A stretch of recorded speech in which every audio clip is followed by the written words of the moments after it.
Ancelotti sur le point de démissionner. Le Real Madrid en crise après une nouvelle défaite. Avant de commencer, si c'est la première fois que tu passes ici, je t'invite donc à t'abonner, c'est gratuit, ça prend 2 secondes et ça fait plaisir.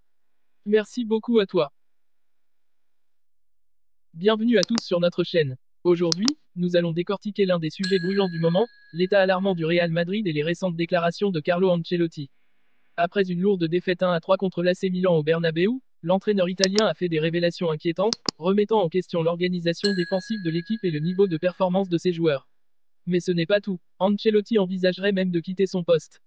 Restez jusqu'à la fin pour tout savoir sur cette situation explosive. 1. Le bilan défensif alarmant, 9 buts encaissés en 3 matchs. Carlo Ancelotti a exprimé son inquiétude face aux faiblesses défensives du Real Madrid, un point qu'il qualifie d'inacceptable pour un club de cette envergure. Il a déclaré: nous ne défendons pas bien, l'équipe n'est pas compacte. Depuis 3 matchs, le Real encaisse but sur but, et cela commence à peser lourd dans le moral des joueurs et des supporters. Une défense poreuse qui pourrait compromettre les ambitions du club dans toutes les compétitions, d'autant plus que des adversaires de taille attendent à l'horizon. 2. Pourquoi Valverde et Tchouaméni ont été remplacés? Le choix d'Ancelotti de sortir Valverde et Tchouaméni à la mi-temps a suscité de nombreuses questions. Valverde, un pilier du milieu de terrain, semblait en difficulté. Ancelotti a précisé qu'il avait des douleurs au dos, ressenties à nouveau durant le match. Quant à Tchouaméni, ses prestations mitigées ont attiré la critique des supporters, mais Ancelotti insiste, ce n'est pas un problème individuel, c'est un problème collectif. Le coach rappelle ici que les joueurs ne sont pas en cause individuellement, mais que c'est l'organisation globale qui doit être revue. 3. Ancelotti inquiet pour la suite de la saison. Ancelotti ne cache pas son inquiétude pour l'avenir, il y a de quoi l'être, car lors des derniers matchs, l'équipe ne s'est pas montrée à la hauteur. Le manque de solidité défensive est un problème majeur. Le Real Madrid, qui a toujours bâti ses succès sur une défense solide, semble aujourd'hui dépassé. Ancelotti explique que sans une amélioration rapide, les ambitions du club pourraient être compromises. Ce n'est pas seulement une question de résultats, mais aussi de fierté pour l'équipe et les supporters. 4. Focus sur les prochaines rencontres contre Liverpool et l'Atalanta. Le Real Madrid a un calendrier chargé avec des matchs cruciaux contre Liverpool et l'Atalanta. Ancelotti souligne l'importance de ne pas se laisser distraire par l'avenir immédiat, préférant analyser les erreurs du présent, nous devons nous concentrer sur ce qu'il s'est passé aujourd'hui.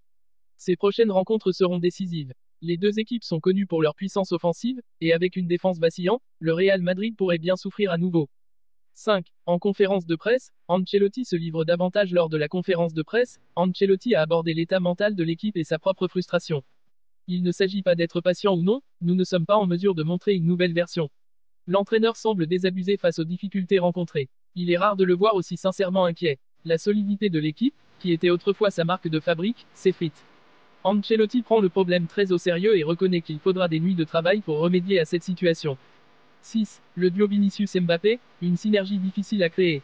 Beaucoup d'attentes reposaient sur le duo Vinicius et Mbappé, mais Ancelotti affirme que leur relation sur le terrain n'est pas le problème majeur. Ce n'est pas qu'ils ne se comprennent pas, c'est la facilité avec laquelle l'adversaire avance. Autrement dit, même si les deux stars doivent encore prouver leurs repères, les faiblesses défensives et les espaces laissés par l'équipe facilitent la tâche des adversaires.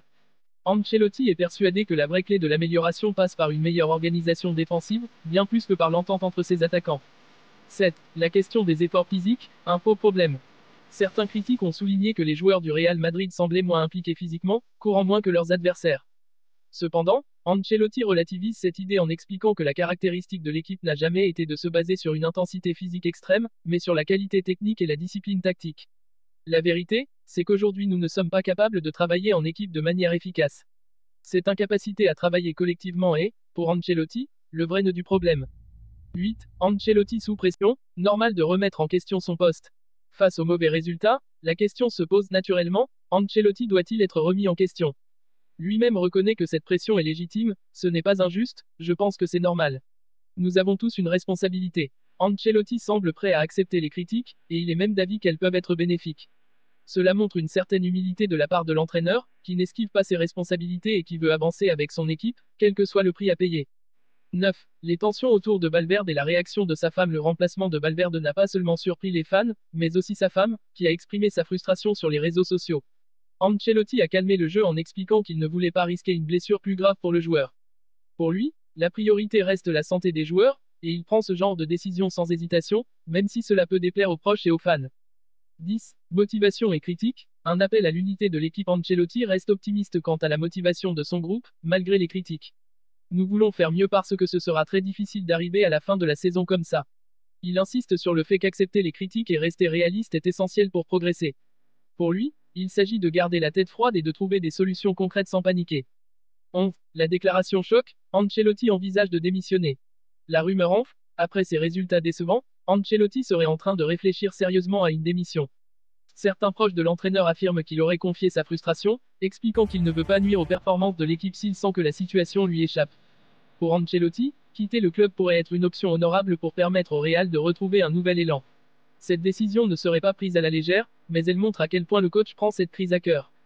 12. L'analyse de son parcours et le futur du Real Madrid. Ancelotti n'est pas étranger aux moments compliqués. Il a connu des périodes difficiles lors de son parcours en tant qu'entraîneur, mais cette crise semble particulièrement pesante. Il sait qu'avec l'expérience qu'il a, il peut aussi rebondir et faire rebondir son équipe, mais le timing et la réaction rapide sont cruciaux. Si Ancelotti décide de rester, il devra prouver qu'il est capable de ramener cette équipe au sommet. Pour conclure, le Real Madrid est aujourd'hui face à une crise qui pourrait bien redéfinir le futur du club. Carlo Ancelotti, figure emblématique et stratège, est pris dans une tourmente et son éventuelle démission pourrait bouleverser l'équipe et les supporters. La question reste en suspens, est-il prêt à quitter le navire pour le bien du club, ou saura-t-il relever ce défi une fois de plus?